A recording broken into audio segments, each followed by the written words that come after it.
Yeah, because this is what we get from the live video. See it better. Yeah, you don't get this. This is better.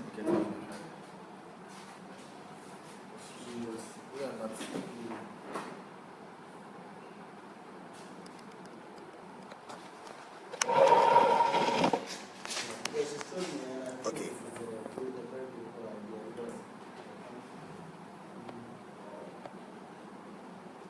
Okay. Yeah. That's my sense. Oh, okay, yeah. Okay.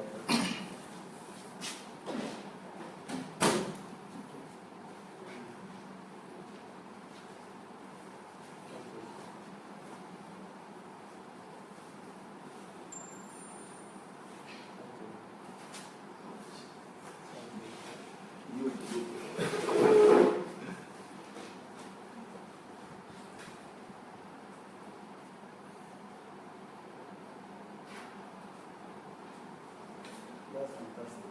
Yeah.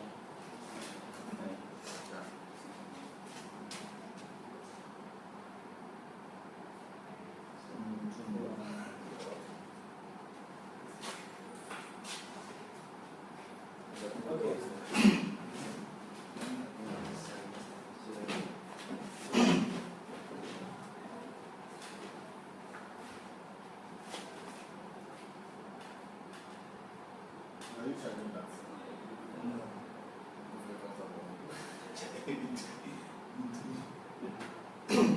You guys put on chat now.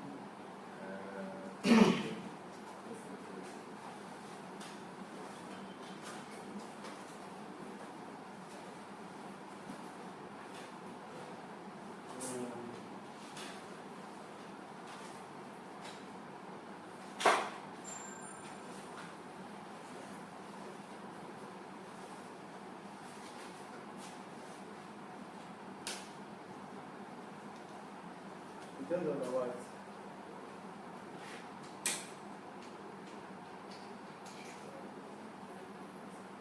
No, the contract was supposed to be present at the beginning, not the sponsor. But that is also negotiable, yeah, so that's it.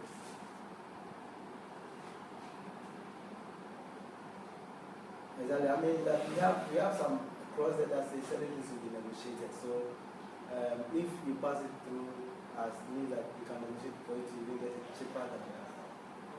Yeah. Oh, okay. Oh, okay. Oh, okay, then that's fine.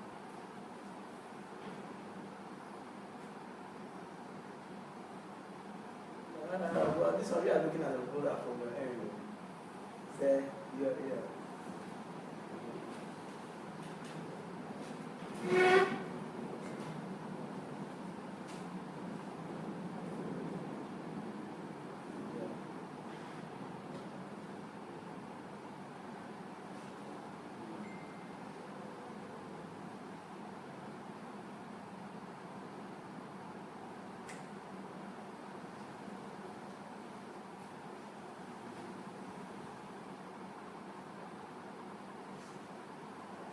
So yeah, we discussed that with you initially, and I thought that it was a good idea until when the issues of Takwabi starting a Kumu, at the same time we are doing a silver pepsi in Kumu, and then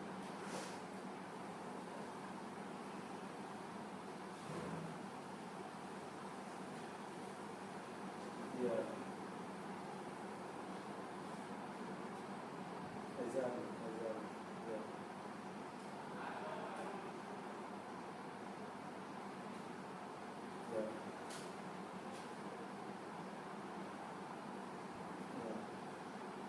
Yeah, but I mean, the 50 is not a bad idea because initially I agreed to that. I mean, the first time we agreed to it until the other issues started coming in. And that's that. And that's so if that's a discussion, we still need to yeah.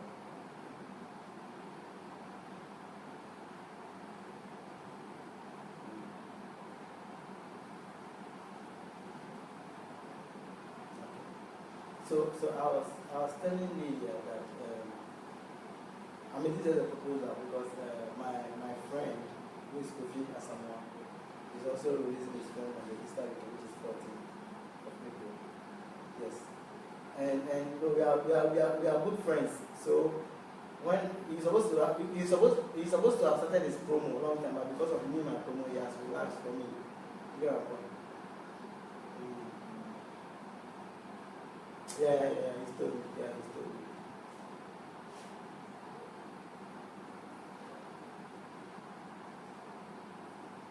I love you, but yeah.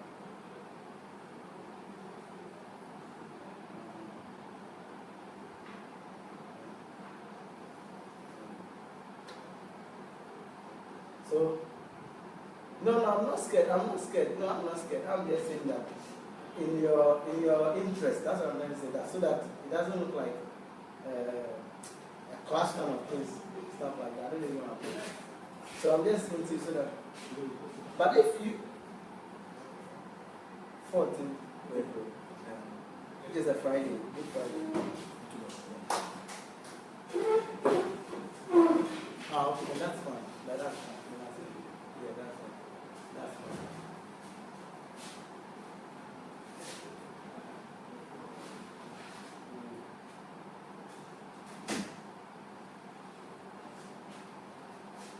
Exactly.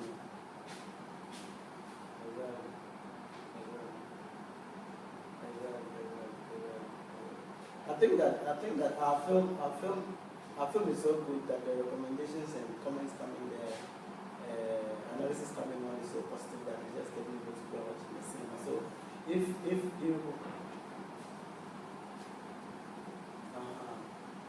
exactly. Nice one. Okay, so I think it's a good deal. We can just start moving forward.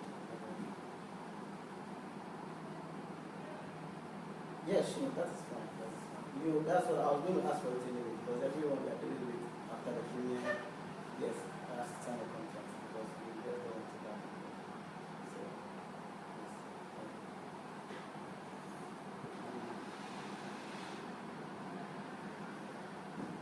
yes.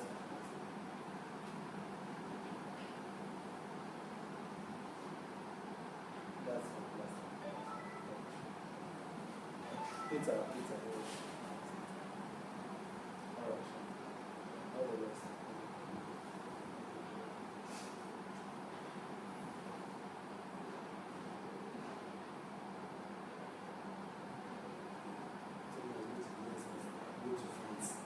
Because he's been quite.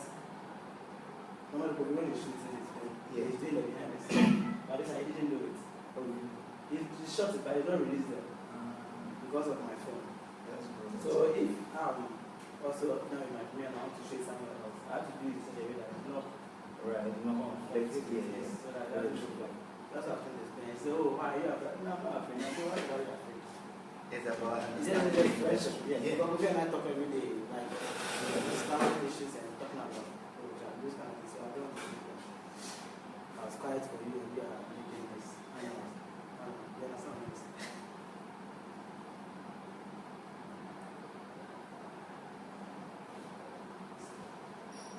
Okay, so I need my time.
all this is happening already. So,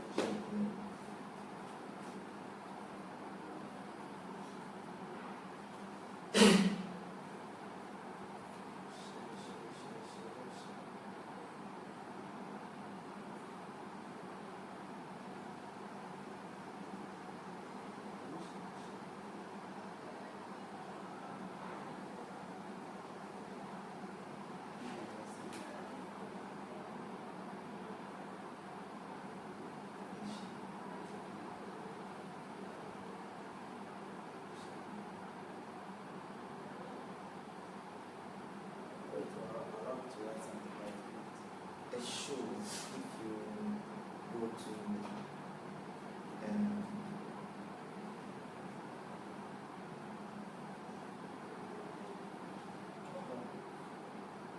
if you go to share and say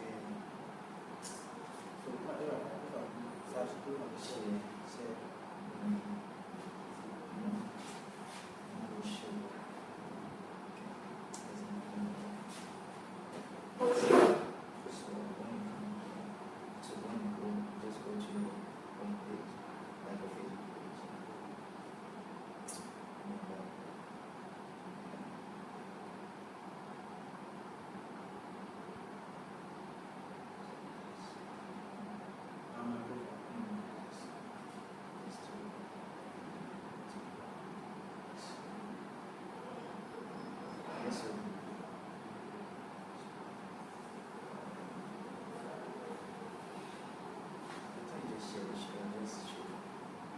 Must be on my wall.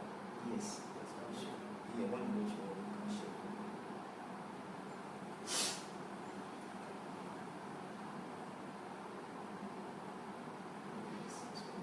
Once you want to share, you should be pushing towards something.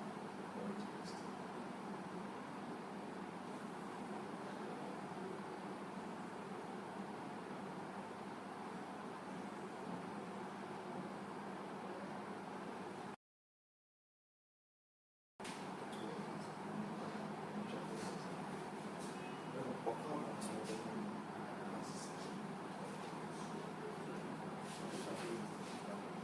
yes.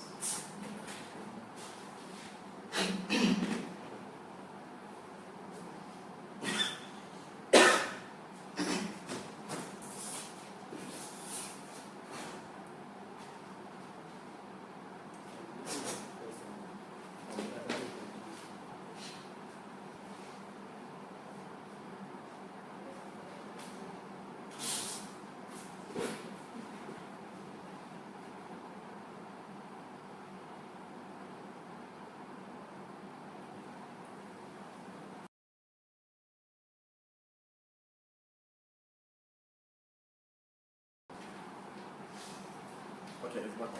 It's back on right now.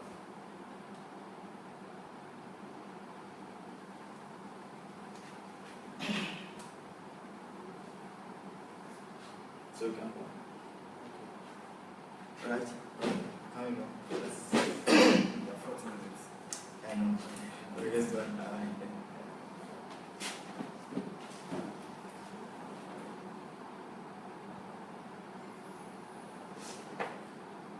Okay. Ready? Yeah, sure. Good afternoon to our viewers all across the world who are watching today's show, Truth About Ghana Film Industry.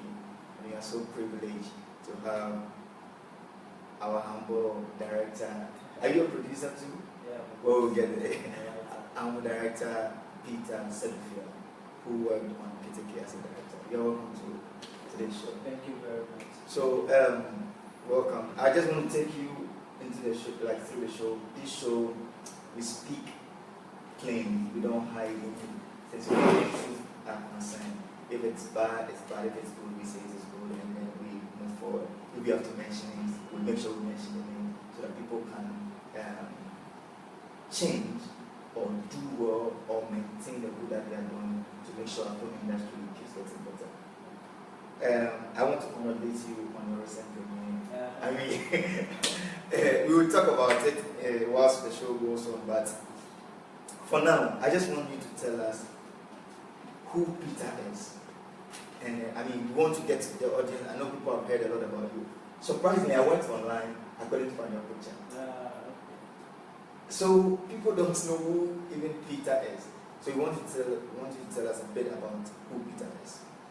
Okay, so Peter is a Ghanaian, 100% Ghanaian, from the Volta region. And a director of the National Film and Television Institute, where I studied film directing. Yes. So yeah, Peter is a filmmaker. Okay. So we know Peter is a filmmaker. Specifically, what do you do? Like, what's your area of expertise? Okay, my area of expertise, I think, mainly is directing. Okay. Directing, because that's what I studied. And in NAFTI, directing comes with writing. So by default, I'm a writer. And so I'm a writer, director, but directing is what I specialize in. Okay. So you're a NAFTI graduate, Yeah. and you teach here now? I'm a teaching assistant. Yeah. Okay. So for our viewers, to know, we are at NAFTI now, and Peter is a teaching assistant at NAFTI, and we are so proud to have him on the show today. And I want to ask, is this your first film? Yeah, this is my first feature film. I've done short films. Okay. Example, I've done Hi Mommy, I've done Pecha, which was my very first short film I did. what's the title again? Pecha. I Pecha. did it in level 2 in the first semester.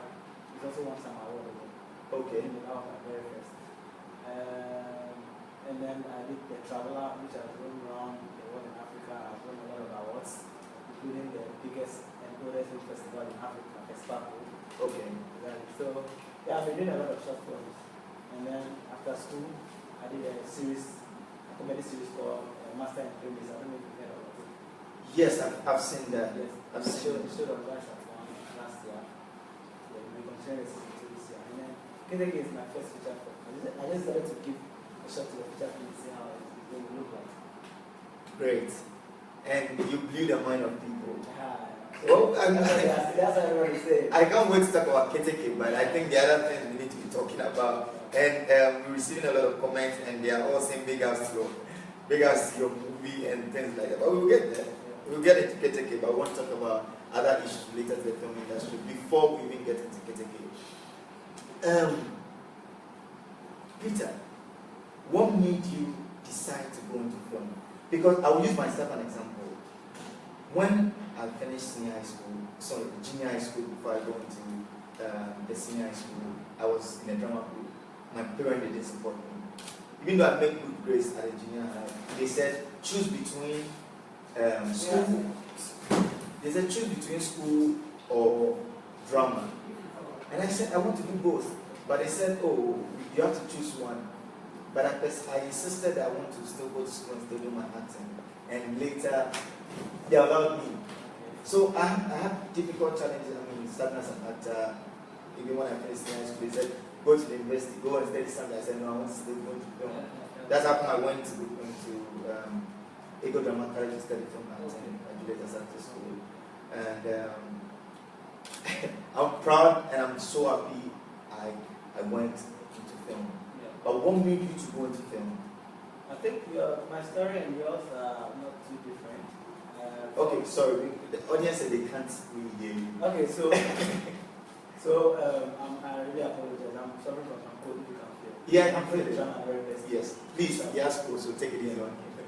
So back in primary school, we did that Jesus film, one of the Jesus films. Mary and Joseph. And then I felt that I could act, but I was dropped at a point and I felt disappointed. But getting to the climax of the original, I was dropped. Someone else had to play my role. But in JSS, I started with I started to do this Kida Festival. I wanted to do presenting. Right. I found all the Kida Festival. Right. So I met this drama club and this, and I was like, wow, this is awesome. I could also do some. So I came back to my GHS and then formed a drama club. Okay. I formed a drama club and then I had people to be part of it. I wrote my own script and acted and wow. And I organized it in the school. We asked for people and they would enjoy it. And I said, okay, fine, let's take it to National Theatre. and be on power. So we took it to National Theatre. And then we didn't qualify with our play, but we loved our acting. So they fused us with the drama club in the National Theatre. That's they was for the power, Arisco. I know Arisco. So they fused a drama club and one other club with Arisco, so we became part of Arisco. Okay. So we are going to National Theatre for rehearsals and taking part in the power. And when I moved on to SS, I joined the drama club where I was acting, and later became the scriptwriter, became the club director, became the drama club president. So I was on the stage. So I was also acting on stage. So I was also acting on stage. And then when I completed SS, I still ran the drama club. I felt like, hey, I think I can just graduate to filmmaking. Let me just go and study film directing and then see how it's going to work out. And that's how come I enrolled in NAFTA. I think my first attempt when I enrolled in NAFTA was unsuccessful. I wasn't accepted. Yeah, I wasn't accepted. I think, those times you needed to add some works to your thing. Oh, really? That you've done it before, your experience, you know the terrain. Okay. And I didn't have enough to show. I don't know if that was the reason. So I was not successful. But I never gave up. I applied again and I was selected. And thanks be to God, I came and then I moved from here to here when I came to North. So now I think I can call myself a filmmaker and a proud one for that matter. So talking about you, despite the fact that you had a passion to act, or you had, you started directing from school. Yeah. So why did you decide to go into school? Because my problem with a lot of Ghanaians is that people feel like, oh, I have the talent, I'm already doing it, so why should I also to get training? Why should I even go to school? Okay. I feel that sometimes it's good to just learn it on the job, but sometimes too, I did a lot of YouTube thing when I was before I came to NAFTA. Okay. And because some of the things they were saying were too technical, you could just focus on from people teaching you. Yeah. And I had heard a lot about NAFTA also, so I felt like, okay, then if that is the case, let me be honest with you, I thought that when I come to NAFTA, instantly I was going to just be that great filmmaker. Okay. I didn't know that I had to personally do a lot of the work myself, because the school is going to teach you as best as they can, fundamentally. But you, the you also need to put an effort to want to learn more, or to want to know more. You understand? So that is how it was for me. That I thought, okay, that's all the place to just come and learn that thing. So I couldn't be a director on my own. I was convincing myself. I thought I was rather confusing myself and seeing myself that I could be a good director without coming to the film school. I'm not saying that film school is the only way to be being a very good director, but to me, I think I was deceiving myself that I could be the best director without being in film school. But I just have to put that deception away and come to film school. So you think it, or you know for a fact that it's very important to get trained despite you have talent? Because I've done workshops, like acting workshops for actors, and then some don't show up, but when you talk about audition, even it doesn't really matter how much you are taking, they show up. I think that it's good if you have a chance to imagine. It's good to enroll in a professional training institution. I mean, there are a lot of them around. Some of them may not give you the kind of resource that you need. Right. But I just have to be sure that they are applying to a very professional, very good, credible film training institution, and it's a payoff. But that's what I can say, that it's worth it. Okay, so hearing from Peter, who directed Keteke, he said it is important to get training, even though you are passionate. So, Peter, it might not be training you in school, but on the job, someone exactly. who knows better than you. Like internship or something. Someone you should be trained by someone. Okay. So you've been in the film industry for some time, like about how many years? I'm not too long. Like about how many years? I think I graduated in 2015, did my service up to 2016. So let me say about a year or half a year. Okay. But you've been in the film industry for a year or half a year. What are some of the good experiences that you've got? What are some of the things that, as a film industry, we are doing right? Because I want us to talk about the things that we are doing right first of all, or the things we are doing wrong. Okay, so as a film industry, I think the things you are doing right is that you are making films. Okay. Yes, because you cannot talk about film industry when there's no film. So But sorry, just want to take it back. Do you believe that Ghana have a film industry? well, that's very difficult. I don't actually see it, but I think we're just a bunch of filmmakers that are around. But do you think we have a film industry? I don't think so, because an industry is coordinated, has regulations, there are people that are fronting something, that are people that are in authority, that are people that you can only resort to resolve problems. But that is almost non-existent in our part of the But don't you think we are doing well? Like, I mean, looking at what we are, I mean, don't you think there's some kind of wind of change? Good, definitely. No, that's the same point I'm Okay, good. that people are making films. Okay. And that's what I'm happy about. Whether or not there is an industry, people are still making films, so we cannot say that there's no film coming from Ghana. Okay. There are films coming from Ghana. Whether there's an industry, industries are coordinated. Correct. They are leaders, they have regulations, they have principles, they have laws guiding them. You understand what I'm saying? So people are doing certain things according to plan. Right. But if there's nothing like that, then it's like it's non-existent. That's what I'm saying. But then I'm happy that people are doing films. Okay. People are not relaxing. So that's one good thing that we are making. We are making some. Okay. That's one good thing. What other thing is good? Well, the other thing that is good is that people support good ideas. That's my opinion. Okay. Because my experience with Keteke has shown me that people will support you when you have good ideas. But some of them are not industry people, like who are fellow filmmakers. That's the sad thing, that you have a good idea as a filmmaker, but you'll be expecting your colleague filmmaker to also be helping you push it, and it wouldn't come. People that will supporting you are friends, and people that you don't even expect, and they are the one that sharing what you're sharing, broadcasting it and talking about it and things like that. And then when it started to become exciting, then you have this colleague filmmaker and other now come and say, oh yeah, that's great, and it's okay. I mean, some do support, but I'm saying that majority do not. Okay, just to ask, I mean, it's one of the points I wanted us to talk about, collaboration and film industry. So, I mean, the point that we are trying to make is that there's no enough collaboration. As industry players, Yes. we don't support each other. Yes. Because, I mean, I saw the massive support for your film from some filmmakers. And I'll mention example, and not really because the first show, I mean, the first edition of this show, when we did it, we had Bex and Joseph Otsman on the show. And then we spoke about collaboration. That people, there is no way you see Leila sharing Shirley's film. And it's a big problem because Leila has a platform, Shirley has a platform. So, and there's no way you see Shirley sharing Leila's film.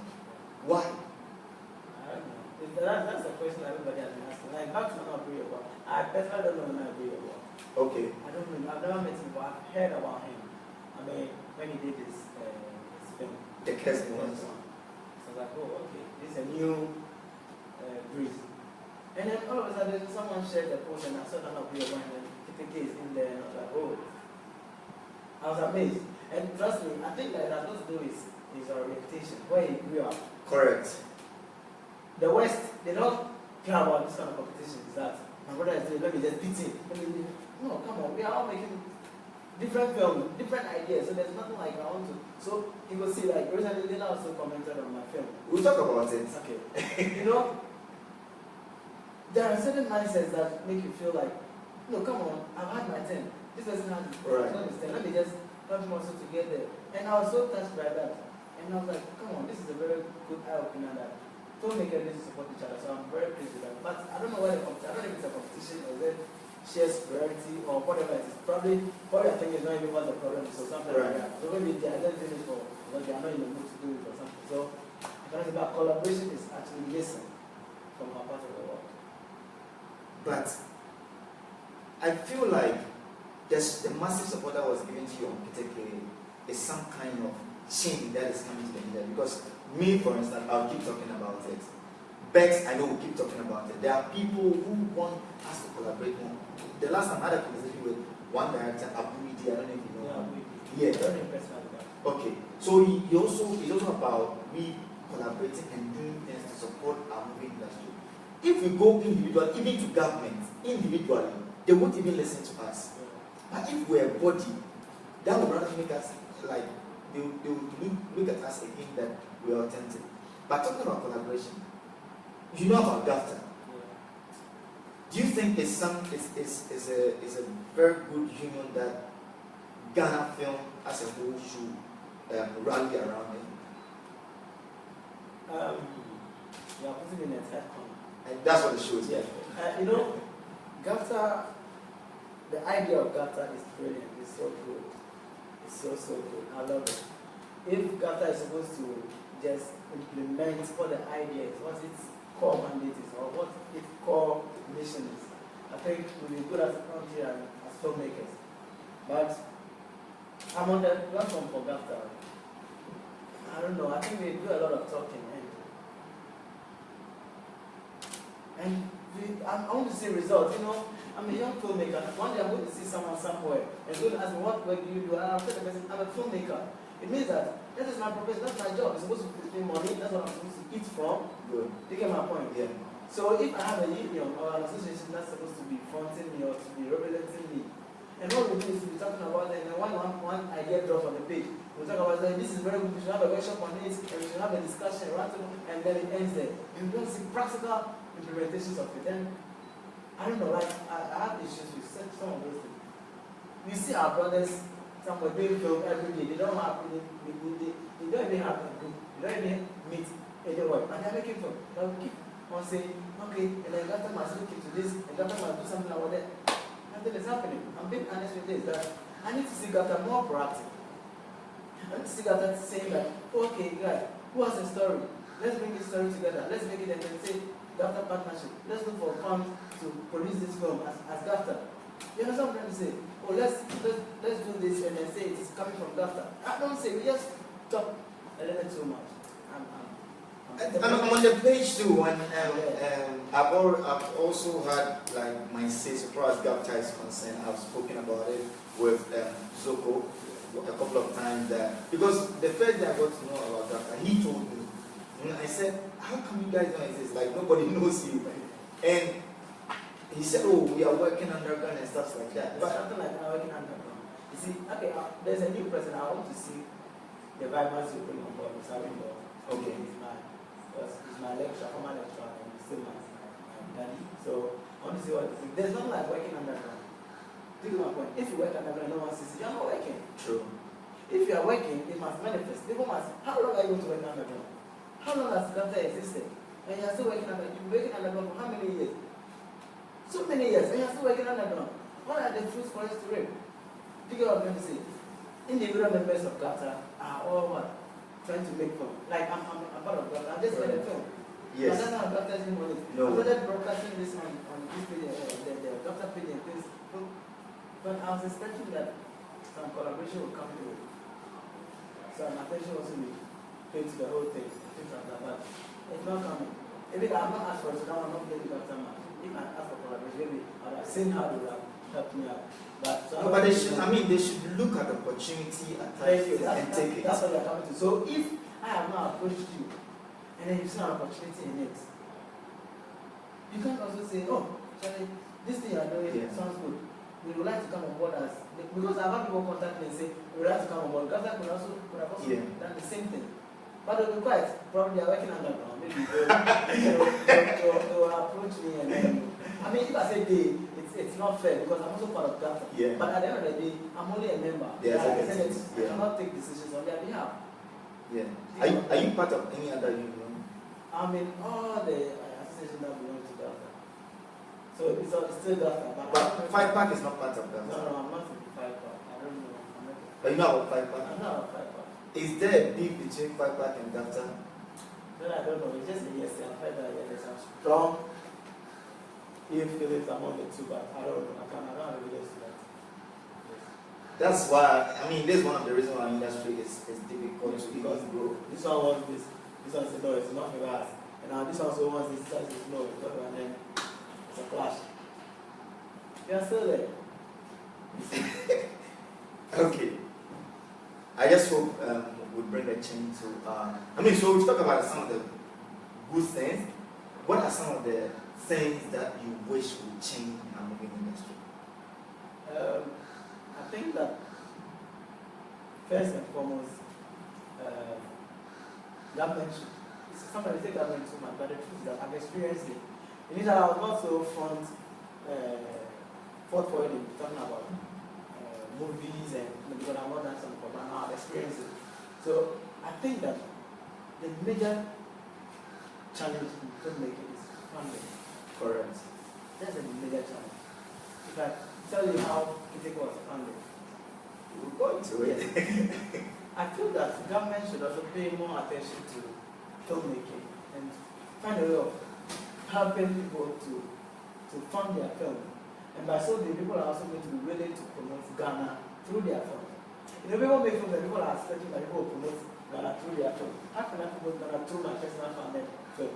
When Ghana has not supported me, okay, the only thing they supported is giving me the land to be, but that's where I was born. So the moment I showed National Theatre and showed some landmarks of Ghana, I'm promoting Ghana in the rendering. If you want to be very strict, like American do, Hollywood does it to America and things like that, then I need to get something from you. Peter, if you keep mentioning government, I mean, there's one thing that I saw at the Ghana system which, like, it breaks my heart. The performance by the, I don't know if you watched it, but the performance by the actors at the anniversary. It wasn't, no. And I was ashamed, like, if you put this thing up, why do you need government to invest in certain, at the national event? Okay, let me tell you something. I'm going to erase that. I've not watched it, but I'm just going to take it from your point of view. Now, you see, this is not representing just a political era. That government will not do any road for so long, and when it's time for election, then they start constructing new roads. Yeah. You've not paid attention to the people for so long. So they don't even have time to be training, they don't even have time to be meeting and be planning new script, new concept. So when the time is approaching, then you call the Minister of Tourism and Culture or whatever, you ask and say, oh, can you call the Ghana Dance Ensemble to put up some stage play for us? And then you give us some money, quickly they will go and write something for 1 week account. It will be shoddy. It will come up well, give them a point. Because they've rushed it. You waited for the time to be up before you give them the money and you don't have to put up every performance. No. If you're investing in them, you know that this is an investment. So there will be 101 place rehearsed. So the day comes, they'll just say, oh, let's do the other one. And they just need some 3 days to just revisit the camera. But it will be awesome. But if a week to the show and you give them money, they are not going to think of ideas to now write scripts and go and rehearse it. And come on. But Peter, do you think that we need government's intervention? We need government. I wouldn't lie to you that we need government intervention because film is supposed to also contribute to the GDP. Right. So if it's contributing to the gross domestic product, then it needs to have something coming from government, some support coming from government. But you don't think that government already give some money to the creative arts industry already? It's a hearsay that a lot of those money go to the musical people and things like that. But the money is given to the entertainment, like creative art. I don't know how it is, but that's crazy. So that's one reason I say there's no industry. Because if there's an industry, you will see the structure and then follow the money properly. Then you know that, okay, the money has left government coffers. Now it is here. Okay, it has moved from here. It's not here. It's not, the meter I'll be getting ready, waiting, okay, my time will come very soon. Because they are following the money in the channel in which it's passing. But now, if government says it has released the money, then you hear about it lost. Because we don't even know which channel is taking. Because there's no industry that is running it. Maybe there's an industry, but we don't have a body, like a collaborative body. Because imagine if GAFTA and FIPA come together, look at the massive thing that we can receive or achieve. But because like there are a lot of divisions, okay, so the number one problem is government coming to. Yeah. Okay. I strongly think that government people can do their independent films, but I had the opportunity to be in South Africa for I was invited to the talent program. Okay. And most of the films that showed or screened at the festival were funded by an association, an agency by the government, like Golden Film Fund. They're all communities, like the way we have maybe AMA, KMA, TMA. Yes, like those kind of things. Yeah. They are funding from their own municipalities and things like that. It's so awesome. They've created communities that were funding films and they will tell you, bring a script. They accept the script and give you fund to produce it. Wow. Yes. This is South Africa. And people are making films. So when their films come out, it's very rich. You see the culture exhibited in it. It's funded. If you look to the individual films that were also there, but you will see the difference that the government is funding your film for you. There's enough resources. You don't struggle. That's the whole idea. Okay. What's the second? So, one, we know that we need to approach government. But what's the second thing we are not doing right as a film industry? I think you also need to pay attention more to line of storytelling. Okay. Yes. I think that if you tell good stories, it will appeal to people. And when it appeals to people, they will like to be part of it. But, I mean, people are in there to make money. Producers, of course, I'm a producer, so I need my money. But if you make a film that you think that you should just pull the crowd in a day, for it to make, you will not make your money in a day. You get what I'm saying? You see that you saw the crowd that came for, okay, you said you get to the crowd. I don't guess you saw the crowd that came for the premiere. Doesn't mean I'm putting all my money in on that day. Right. If the film is bad and that crowd comes, the reviews will come up, people will watch it. No one will be interested in seeing it again. And that's where you end. Yeah. But if the film is good story, good work, gets into the film, and it premieres, and you don't make your money on that day. People will be interested in buying the rights. Right. People will be interested in distributing it for somewhere. Festival will be interested in entering. When you go to festival and you need something, there's a lot of money involved. So you see, it doesn't die. It doesn't die. There are films that the concerns and people have made that are still making money today, but they are good films. Why? Because they are good stories. They are good stories. So it didn't end up on that day. They are still making money from them. But some of the films that we go to watch lately, I'm not going to mention names because that is their line of telling story. And I'm not chastising them, but you see, it's not their problem entirely. They are all circumstantial, which of them I mentioned. Yeah. So they just need to do something to raise money. Yes, exactly. Understand? So one of the good stories that have life, that can live long and live even after us when we are no more. People can still say, oh, okay, this story once lived. So we are not telling good stories. We're not telling good stories. Okay. Not all of us, but some are not telling good stories. A lot of filmmakers are not telling good stories that are worth watching after their first day of viewing. Do you think Kumawood is a threat to Ghana film industry? Or is bringing Ghana film industry down? No. I think Kumawood is fantastic. Kumawood is very, very fantastic. I think now they are even upping their game because of the technicalities and things. Kumawood have, I don't know if you call this a genre of its own. It may not qualify to be that film that would get them to the Oscars or those international film festivals. Right. But I think that they have their audience that they entertain.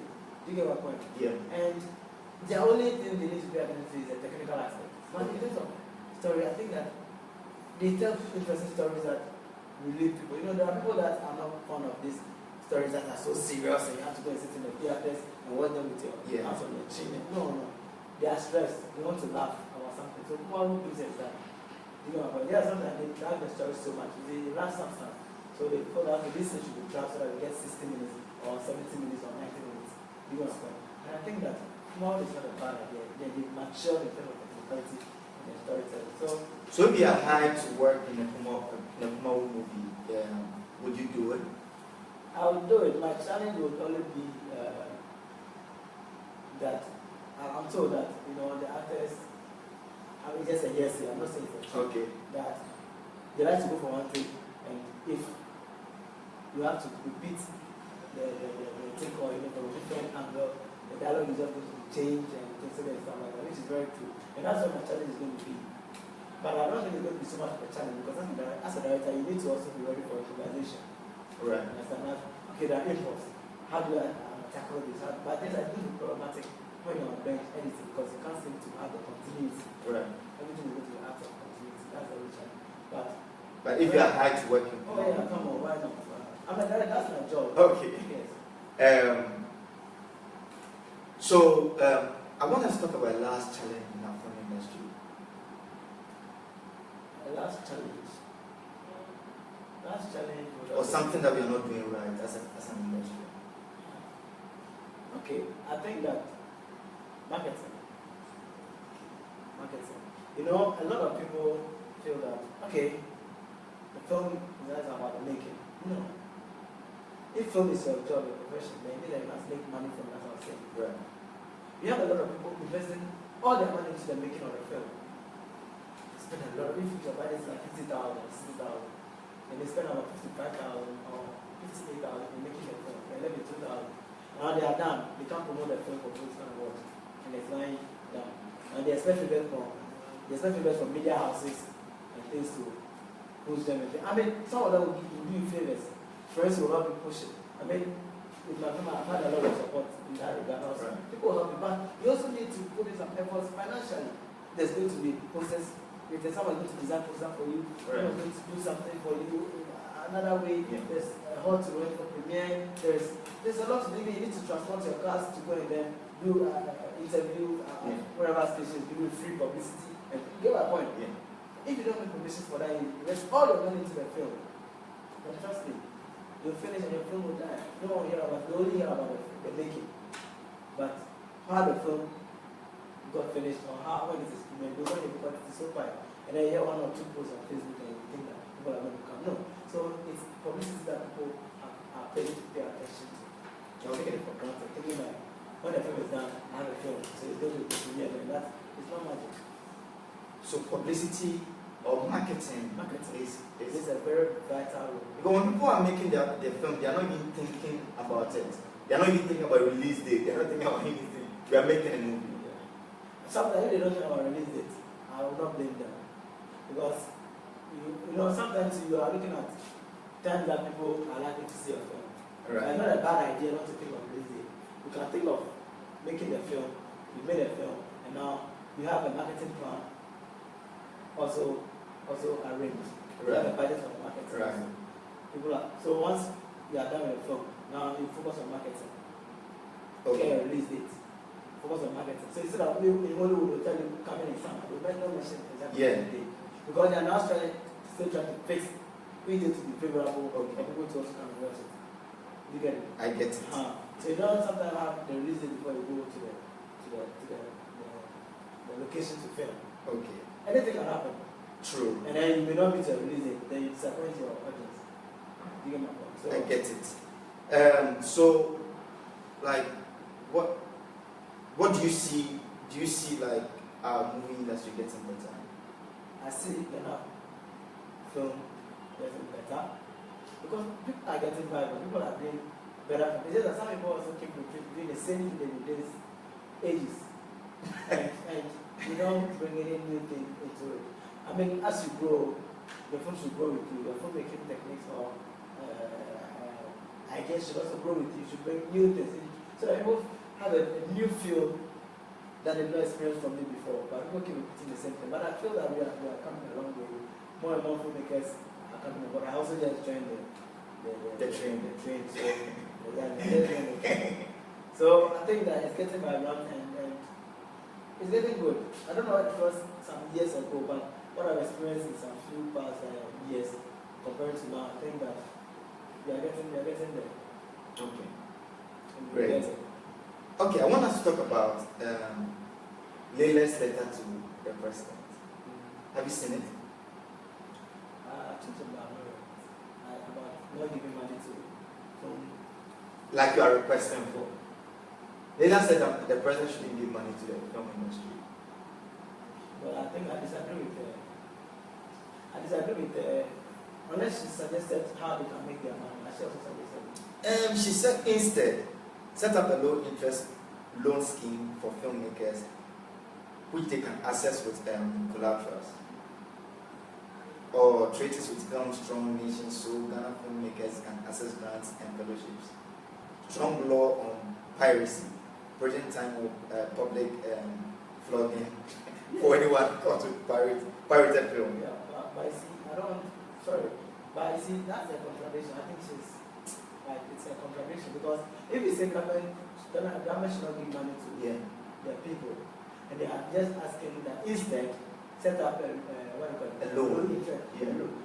They are still asking government to intervene in another form, like set up a low interest and loan scheme for them to access. That's an intervention. So that's all we need. Like there should be some form of intervention that we can easily access funds to make them so that it doesn't have to be our hard end because they say that a good businessman does not invest so money. Okay. Well, I'm telling you. okay. A good businessman does not invest so money. You have to take money from this person, invest in the business, get profits, pay him back, and keep the thing from. So that's how business is supposed to be. Because when you invest your own money, I mean it's business because when you invest, you are paying the person with profit. Yeah. You get my point? Yeah. So if she's saying that the government should set up a loan scheme, a low interest loan scheme for filmmakers to access. That is positive, but it's still government intervention. You are not saying government should directly put money into our pockets. And that money should be able to, I mean, you see that about government should not give us grants. Yeah, I think that's what she's talking about. Like Because, free money. yeah, to make films. No, I mean, And she even said that when some people get the money, they're going to buy cars. No, if that's the case, then I agree with that. That if someone gives you free money and you're not expecting anything in return, then what do you lose? You can just go and blow it on someone. But some other people said that, I mean, she shouldn't even have a say in her film industry because she doesn't even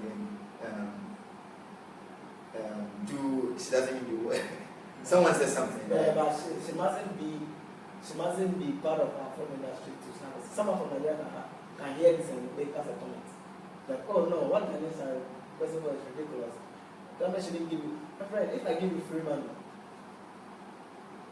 you don't see that you are not going to pay it back. So if you get free money in the US, they still make movies. You see, but you know how much of it they spent. You don't know. Maybe they got like 300,000. Okay, they spent 200,000 on unnecessary, and they're using 100,000 to do some low budget film. That's not bad. So I'm saying that if you're taking 300,000 from a bank, and you are going to pay back 300,000 plus interest, you think I'm going to blow 200,000 on watching? What? Not really. Thank you. I'm going to make sure that you invested at least 250,000 into the film, and then make more than that, pay the person back and make my profit. So that's the point. I hear. So you agree with that? Yes, I think I agree with that. If that's what she's saying, that no grant, no free money, take this free money and then go and no. I think that's what she said. No one does business like that. No one's going to give you free money. Come on. Even the taxpayer will be angry. Why should I give you free money to make money to put in your pocket? And I don't know, it doesn't make sense. Okay, moving forward, our program is sponsored by Chapter Hospital. They dressed me today and always they will dress me. So if you need any clothing for a male or a female, please contact Chapter Hospital. Their numbers are right here: 0246 605289. Please contact them so that you also look good, just like I'm looking good. Now, I think what people want to hear us go to Keteke. Yeah. I think we should talk about it. Give us history about Keteke. When did it start? Or when did you first have the idea about Keteke? My first idea about Keteke was when I was in Finland. I was in Finland on an exchange program that Martin took me to. Which year? That was 2015. 2015. Yes. Okay. And in Finland, Europe has a very good transport system. Okay. A very good train system. Yeah. And things like that. We are working so well in the time. So I sat down one day and I'm like, this is too good to talk about. So what if the opposite of this situation is a case? So I said that what if situation. I said, okay, let me write a story with the what if, the opposite of the whole system. So I started writing this as a short story, like a short film. Okay. And the people that I had in mind was an internet their first idea. Okay. Yes. So I wrote this and then I worked with my colleague, they came in, and then my colleague I was there with. So they thought it was a good idea, and then we started working towards it. We planned to shoot it and we planned the budget, which was, my budget was so high, I was like, this short film is going to cost us this much.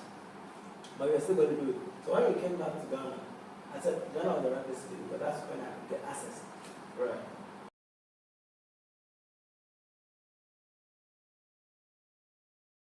And then I added some things to it. And then I got Keteke. So Keteke was birthed in terms of idea from 2015. 2015. And it got made in 2016 and released 2017. Okay. So it took you 1 year to make the movie? No, I made it not a whole year. I think I made Keteke in September. I'm starting to think of pre-production, production, post-production. Yeah. Okay, I think it's back. Would you like to continue? Yeah.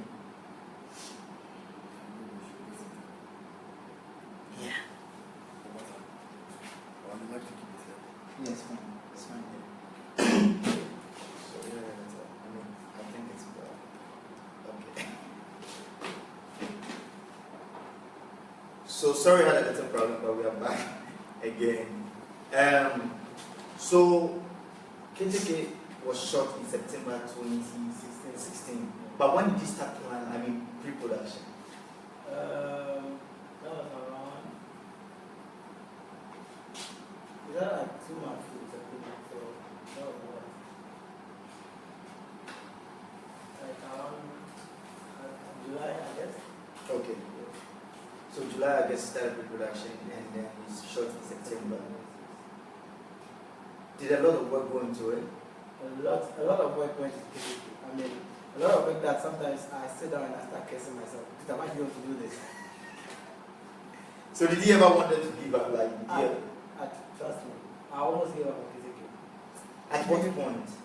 Is it when you were shooting or before shooting? Okay.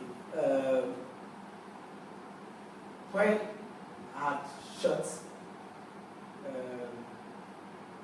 first, when I think it's a girl, I asked myself, I'm not going to like this. I think this is a good story, but I'm not going to like this. Is it going to get people to come and watch it at the cinema? Like, I was asking myself those questions. Okay. And then when I started filming, we had gone to the Ghana Railways Authority, told them, okay, we have a train story, they are going to use the trains. So we want to know if it's possible to get the trains. And they said, yes, it's possible. But we have to rent it. They're like, no problem. We just want to go that it's possible to get a train.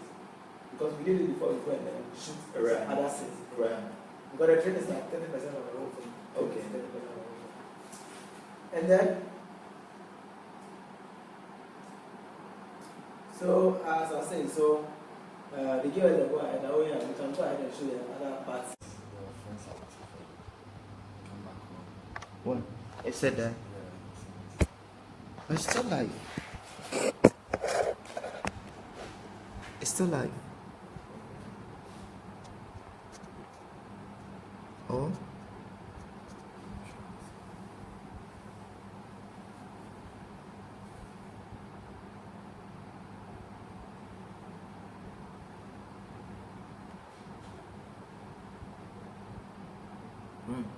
It's now back.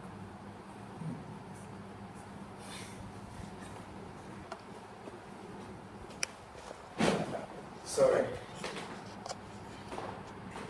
Someone said yes, it's still live.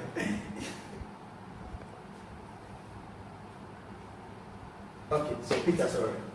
Okay, so you were telling us about like some of the places you shot. Yeah, so we shot about 70% of the whole film at the real side. Okay. And then we wanted to get a train, they said, the train workers were on strike. I'm like, what? Oh yeah, I already have your assurance. Yeah. Down back payment for the whole thing, and they're on strike. So it was becoming difficult. They said, this is becoming difficult now. We would have to just refund what you paid. And I was What? like, you can't do a refund. Come on. That's why they asked you, can we go ahead to shoot? Because the whole film is a train story. And you shot 70% of it establishing railway. And you are refunding one to us. So you have to take a lot of,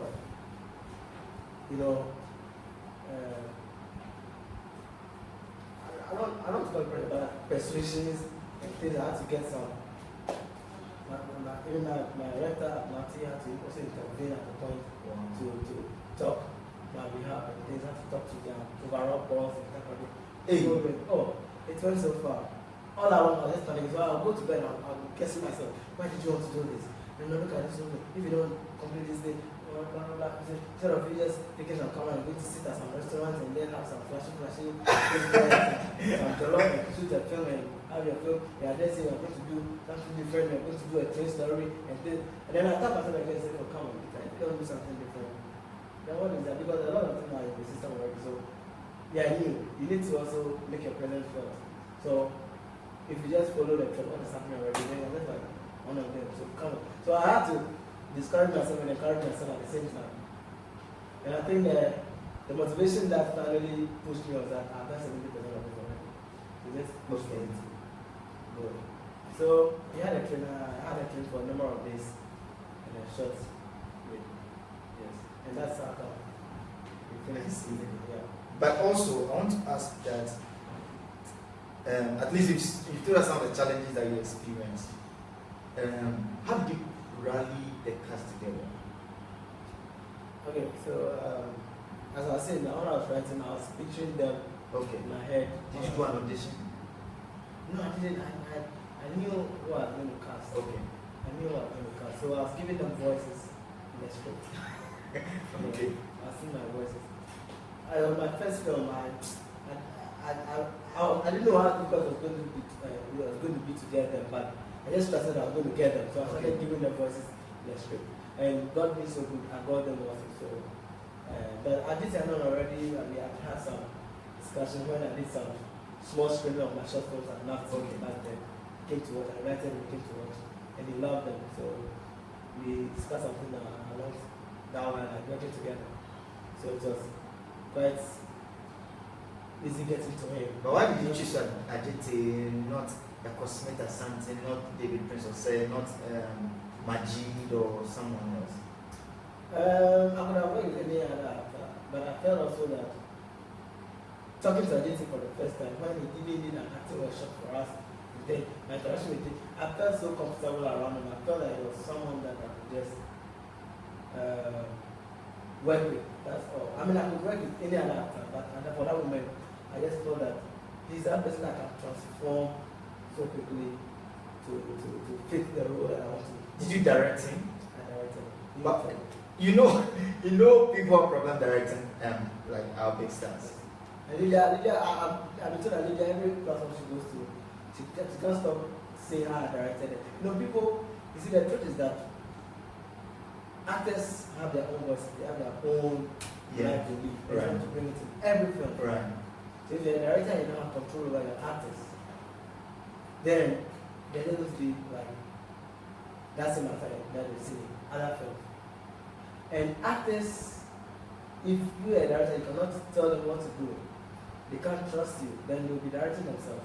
Okay. Or they'll be telling you how you should direct them. Okay, let me explain this. That when I think guess what I'm saying. This is what they know, because they've been on so many sets, they face so many directors, very good ones. But when they go to the set, they believe that this director knows what he wants.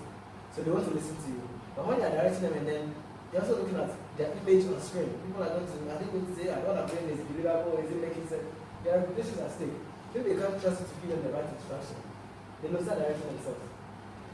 So you tell them this and they will be doing a different thing. And then when they say, no, that's what I want, then they will start, the reversal will come in and then now you'll be scared to tell them what to do. But when you show them from the beginning, like, hey, I know what I want, I just will tell you. Before we went to set, if we've sat one-on-one, their first editing, like, you've had script reading, you had rehearsals, I didn't just go and set to them to just do. Oh, great. I called them, I spoke with them that there'll be a rehearsal, we do a schedule, you come, we sat in one room, we do the script reading, and I tell them, no, this particular point, this is how I want you to say it. Then they'll say, yes, that's it. Okay, then we go on. Yeah. I say, okay, this one, increase the pace at this point, like this for me. And then this point, calm down with the pace. And they were cooperating, like, and that's when they started building confidence in me. Okay. Exactly. And when we got on set, Lydia asked me, Peter, this is your first film? I said, this is my first picture. I said, wow, I don't trust this. This is my first film. Because when you don't do it right, I mean, what they're doing is right, but it's not right for the kind of story I'm doing. It doesn't fit my directorial direction. Okay. So I tell them, what you're doing is fine, but for this particular scene and this particular dialogue, or this particular incident, these are they're supposed to do. And they go, okay, and they're doing it, and it's awesome. And the results show on the screen.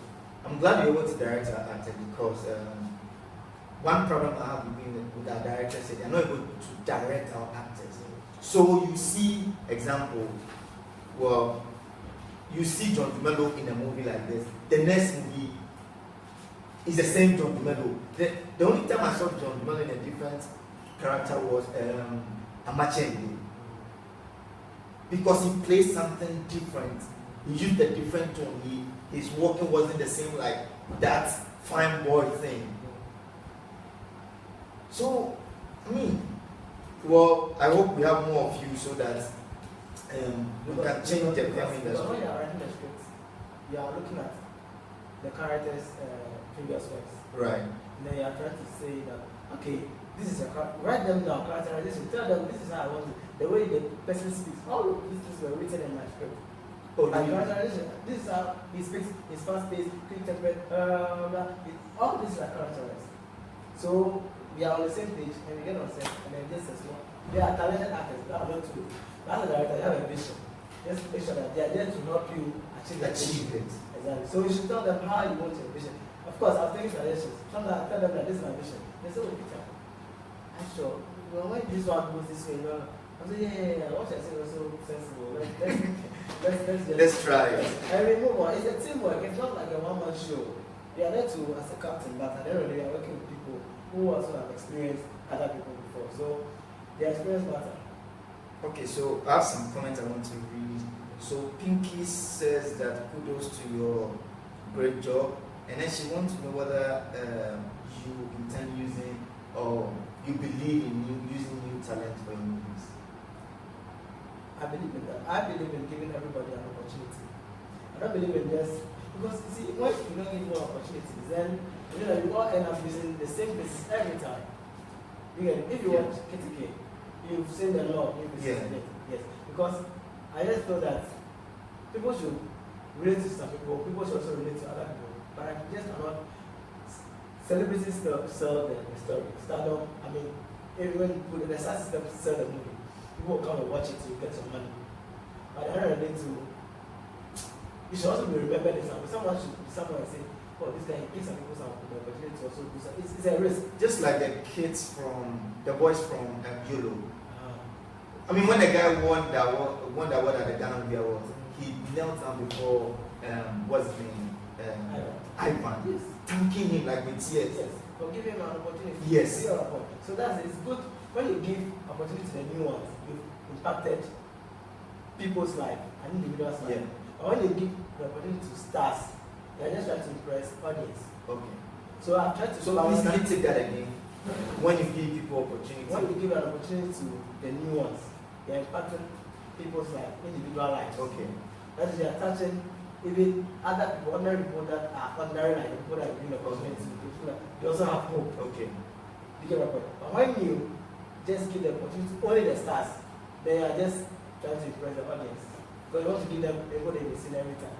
So I've tried to balance the two to give people hope that, hey, I'm also new. This is giving new people hope. So I can also, it's possible I want to find myself in this film.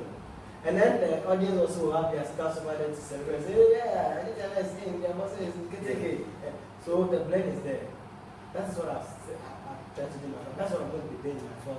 My film is not going to be like kind of with the stars. Okay. That's you can just take my word for it. So Ghana Film News says, what was Peter's favorite part in Keteke? What was your favorite part in Keteke?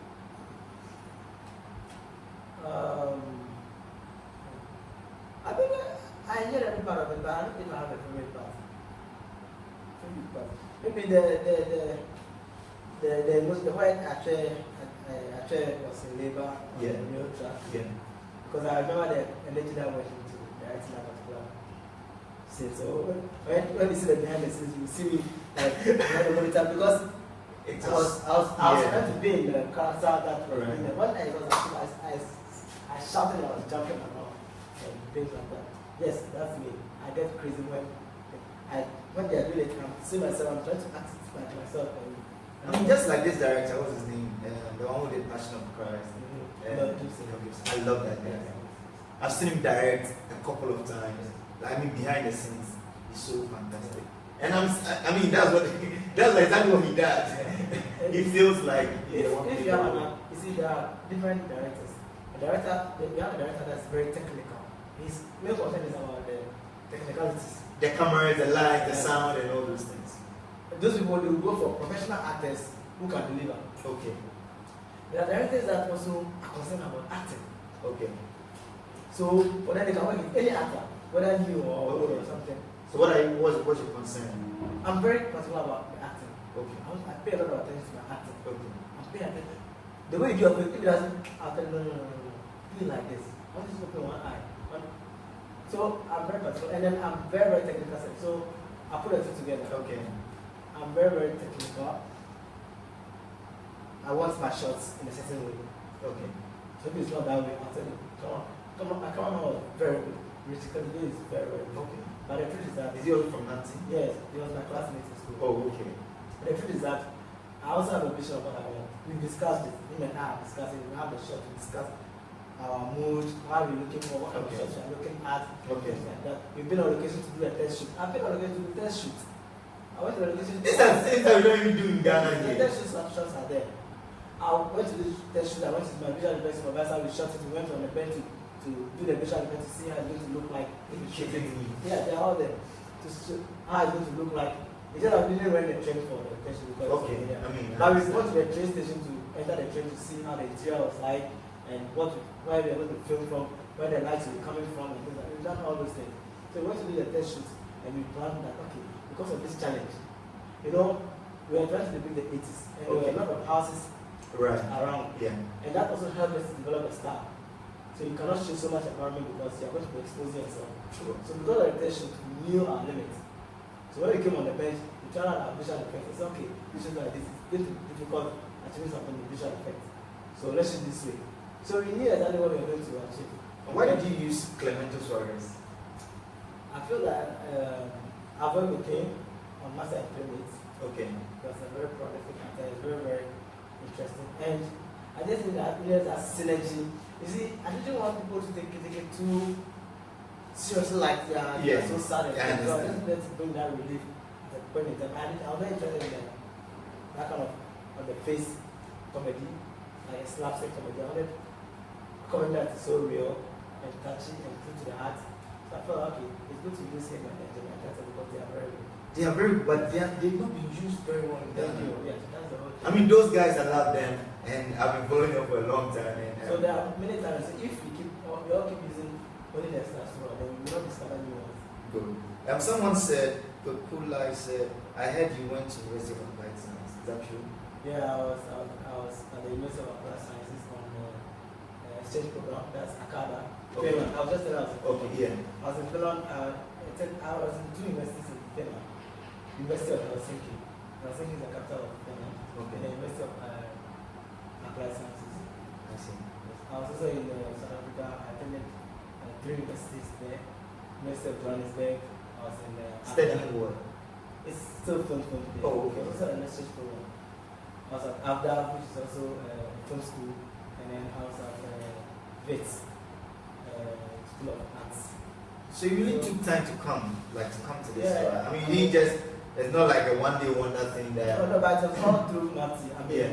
those were just, I think it was just a 6-month thing, but the experience was worth it. Okay. Yeah, it was Frank Asa said natural progression, Peter, and then someone said, what has he learned so far from being in the film industry? What have you learned so far from being in the film industry? patience, respect, and then humility. Patience, respect, and humility. Yes. Now, this is that I'm that kind of director that, I mean, the people that I've worked with, if I'm lying, you can say it. I mean, the actors that I've worked with before. I don't know how to shut up my actors. It's so You don't really have to do that as a director. because, you know, that's what I'm saying, that I'm a performance director, like I pay attention to the acting. So I believe that when I dampen your spirit, I can't control your performance again. Right. Because I'm much particular about your performance. So Yeah. when I spoil your mood, how That's can I it. control it? Yeah. Unless I'm interested in the technical aspect, so I don't care about performance. So I annoy you and then, okay, are you ready to come out? Okay, that shot, no, compose it, well, okay, we are good. Action. And I think this is the magic, no.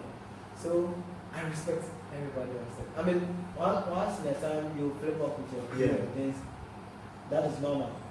But it's so normal for me to be angry with my crew. I know what you have. It's not with my actors. Because my crew are supposed to help me solve problems. That's When a great when point. they give me problems, Yeah. then it's like frustrating Yeah. me. I'm supposed to solve the problem that's happening in front of the camera. Yeah. Not to be solved, you're supposed to also be giving a solution to another problem. Yeah. So that's what about we don't, it's not, we don't Not know why. okay. So my actors, I particularly pay attention to them. So that is it, with respect. And then humility. I mean, yes, you are the director, and so it's good that you don't make people feel that you are not in charge. You just make them feel that you know what you are about, what you are. Right. So that they are not dictating to you. Rather you be confused. Okay, let's do this. And the stars do that a lot. Yeah, exactly. just need them to understand that, hey, I know what I'm in charge, but I'm taking your suggestions also. You know, Right. yes. I've had several instances that the artists will suggest something to me. I was like, yeah, what you're saying is so good. So good, but I'm doing this one because of this. Okay. Because of this. Okay. So when you do that, and just passes for them, they start to respect you. Yeah, very true. You know I had that experience on the day one. But after the first day, my artists were listening to me. And they'll come in, and then sometimes their conversations make suggestions. Peter, you not to impose it on me, but because she knows that I don't know what I want. Right. So what she's bringing in is just like a suggestion. So right. she's fought with it that, okay, not to impose it on me, just a suggestion, okay, you can take it or leave it. And then she suggests, and I was like, oh, this is brilliant. Come on, let's do it that way. And then I even scrap my baby do it. You get my point? So it's they are there to collaborate with you. They're not just there. Okay, that's how I felt. That they were there, they love the script. They were there to be like their part of it. Right. So if it goes wrong, they're also going wrong. If it goes right, they're going right. They took it like it's their own baby. Wow. Exactly. So Nana Kunedu was says that good job, Peter. I had good feedback about your movie Keteke. Joka Jonah said proud of you guys. Pinky said, Peter, are you ready to use new app? Oh, you already answered that. So Ricky Alote said, Mawuko, before Peter leaves, you can write a book from all you say on Keteke. Oh, Charlie. Razak said, please ask him, how does he get a cast for his productions? Okay. I'm some of the new faces that you get. How did you get them? Apart from auditions, I mean, I have contact with some of them, like call a friend, like for instance, you call a friend and say, oh, do you have contacts of this person? Okay. And they give you, and then you call them or send them an email, and they respond to it, and then you take it from there. If you don't know them personally, you have to get a contact from someone. If you know them personally, just a phone call. Otherwise, your organized audition will come. Yeah. Yes. Someone said the favorite scene was the slam. Yeah, someone's amazing. A lot of people have that at their favorite scene. Yeah. And someone said And that slap was real. You have to take it several times. And like the slap, I did an I did a project I did an you just slap I did an I said no. What? You did that? I'm telling you. Then I said no. And you know the other was so acute that I couldn't cheat. Okay. I wanted to cheat, but the other was so acute that if I cheated, I'll be caught. Okay. You have to do it for real. We do it. No. I said no. So it goes to police, just Peter, I'm slapping. Then I said, okay, let's go. And then we did another one. I did this Peter, she's slapping me very well. I said, As if you didn't know. I don't know how that ended. I said, okay, I know, I'm sorry. So I took a break. I wanted it to, but I didn't want to sound like I'm too pushy and I didn't care about the emotion. I was there and I was like, okay, you know what, let's just do the last one. It's not going to be. Let's just do the last one. And the last one was actually went. Okay. All the she slapped Aditya. Pa! And I did it. So I was trying to say, okay, let's just cheat and say, I did no, let's just do it. That's what I'm saying, that they love the script. There was so much into it. Let's do it. And we did that one and it's like, so the slap was so real. So Who was your favorite actor? I think they're all my favorite actors because I directed. If one thing about me, if the acting is not good, I'll not continue. I'll cut, we'll do it. If it's good before I move on. If it's not good, I'll not say my family side. If I'm finding this, if I'm taking like that, means that I have an alternative. Right. Maybe I'm taking 2 shots already, or there's something I can bring. Yeah. The good thing is that I have an idea of editing. Okay. So, whilst I'm also filming, I'm trying to look at, okay, this person is not doing the way I want. Am I ready to waste all the time? Because it's not really good that they have like unlimited budget. So when I look at it, I was okay, I can replace it with this bigger performance or cut it. When I move on, I don't know if it's a good person or it's a bad person, but that's how I do my thing. So I move on because I know that I have. I think it's good because once you know who you are. I've worked with Veronica Kwashi. Do you know her? Yeah. I mean, she's an amazing director. Yeah. When she goes, she knows what she wants. Exactly. So she said, do this, do that. Then she's gone. She doesn't waste time. Exactly. And I think you're on the right. But someone said, Kojo Sampa said, at what point in time did you feel the pressure making the film? Was Post-production. Kojo Sampa is very bad. Is that Kojo Sampa? Yes. Yes, Kojo Sampa. Post-production. You know, okay, so before I went to shoot Keteke, I met Kuadzi. to tell him that we'll be doing some music for my Okay. and we had he's seen the story, he loved it. I met Tomotata, we were doing opening and endorsing credit for film animation, we shared ideas. As I said, I had to grab a screen for him of one. You see that? Have you watched the film? I didn't watch the beginning. Okay. I had to grab a shot for him, for her to start working with and things like that. And now, we've come to the post-production, animation, has to go on, visual effects and things like that. And so many things happened. We thought we were going to be ready far ahead of time, but magically, things didn't turn out the way because there was a lot of work involved. This film has a lot of visual effects.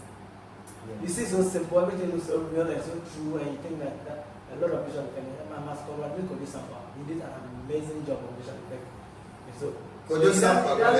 He's thinking that because I've discussed with him that one of the scenes on the set was my difficult. That's what they're trying to do. Yeah, the Keteke. Yeah, he didn't know that the post-production was rather my difficult part. I'm not sharing that one with you. That's why I don't need to mention that one. No, post-production, visual effects, a lot of shots, and Kojo Sampa has to be doing all of them. How he does, I said, hey, can you attend this please? And it's taking a lot of time. Wow. Exactly, and so that post-production was one thing that drained sleepless nights. And I'll be there with Were you fat than this? I think I was. This how you are? No, I was a bit fat. I had a little flesh on the Oh, chin. but right now there's gone, bro. We started. We wouldn't eat. We wouldn't eat. And we call it comfortata. How far with this? Charlie, post-production was stressful. But at the end of the day, it paid off.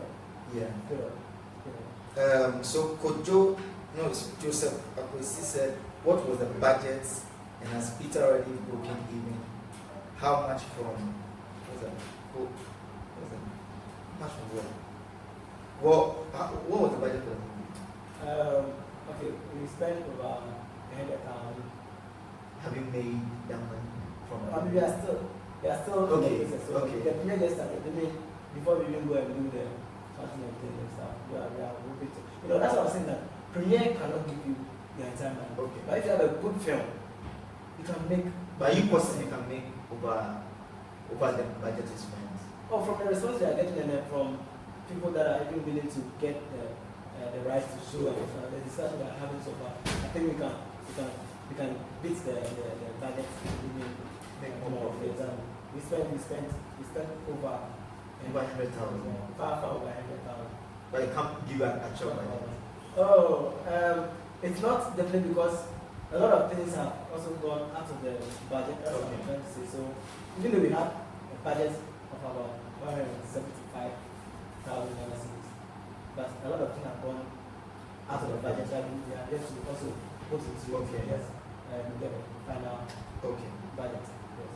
So the cool life said, who marketed Keteke? That's a lot of questions people ask. Keteke marketing is a group. It's a teamwork.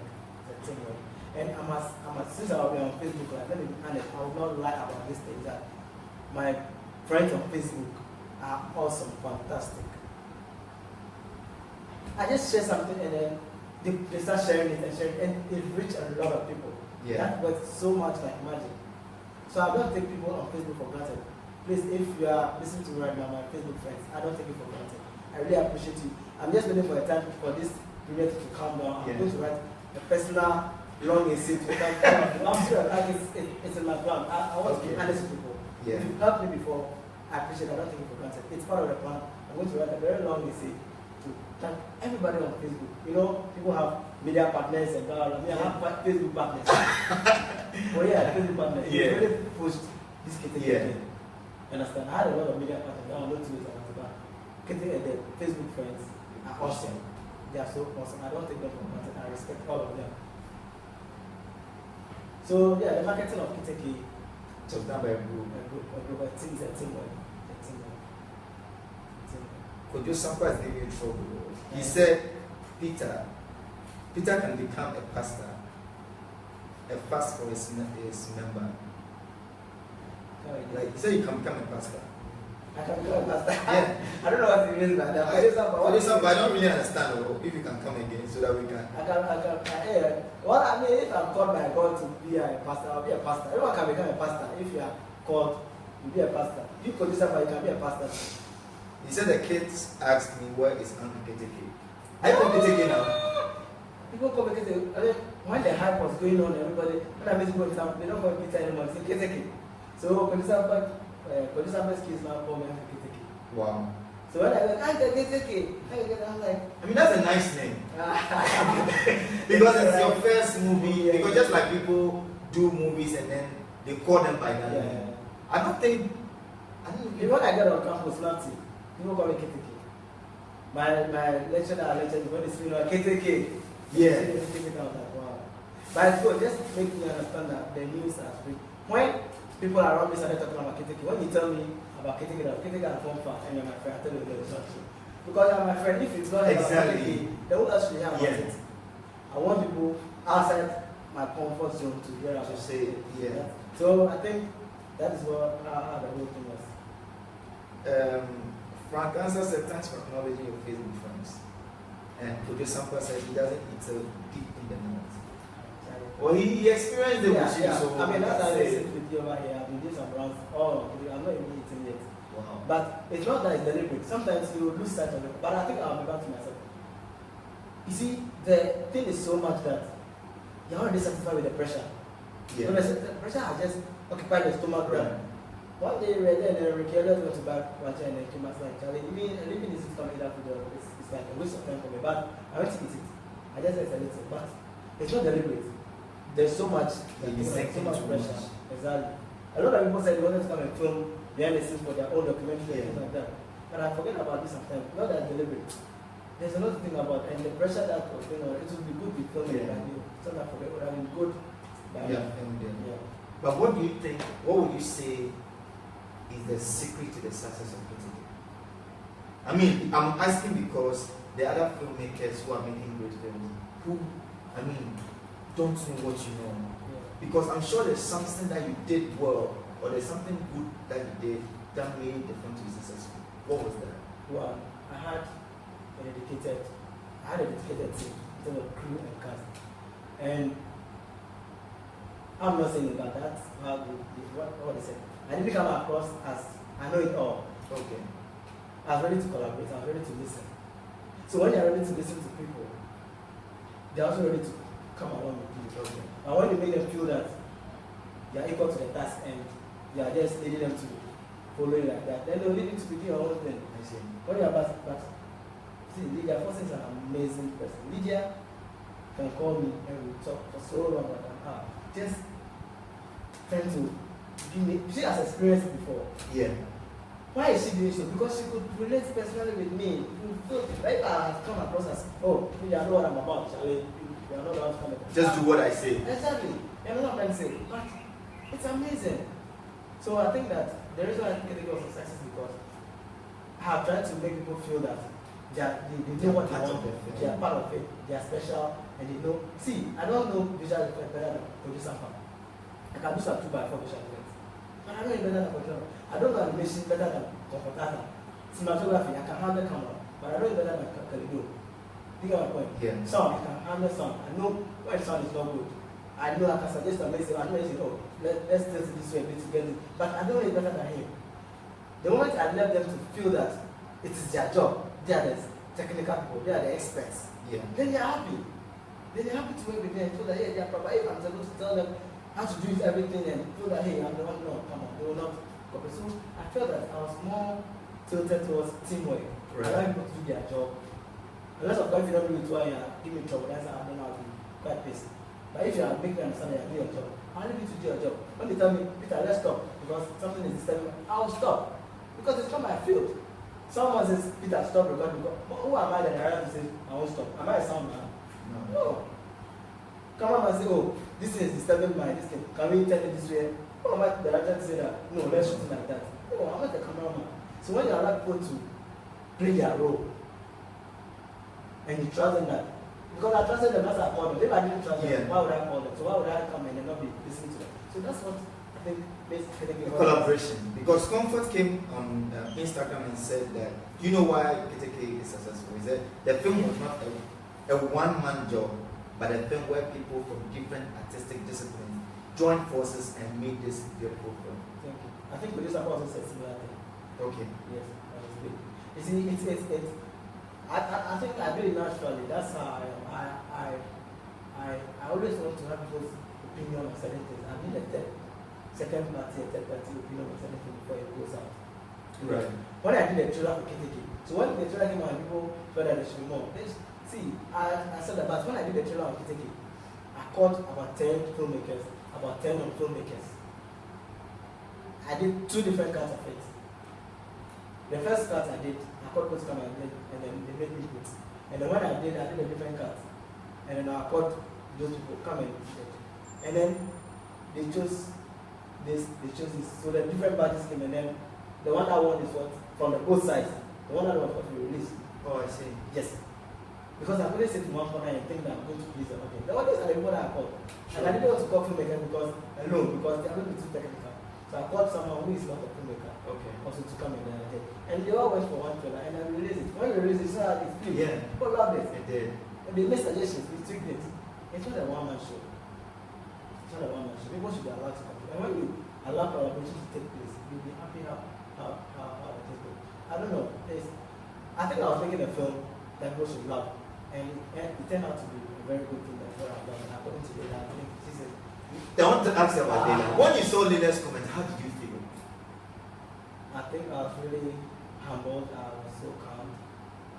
I didn't expect to, like you're saying, that the other filmmakers would not like to talk about other filmmakers' film.